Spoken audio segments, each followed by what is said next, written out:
ট্রেনের ড্রাইভার কোনো পশুকে বা মানুষকে দেখে কেন ট্রেন থামায় না? আমরা অনেক সময় শুনি যে ট্রেনে কাটা পড়ে মানুষ বা কোনো পশুর মৃত্যু হয়েছে।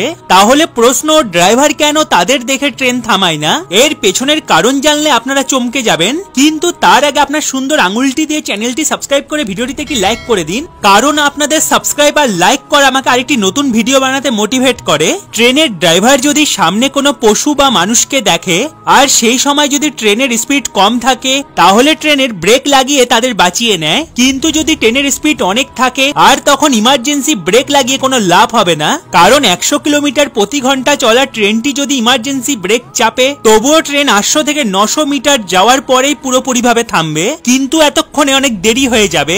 এছাড়া ইমার্জেন্সি ব্রেক চাপার কারণে ট্রেনে সফর করা সব যাত্রীদের অনেক বড় ঝটকা লাগবে।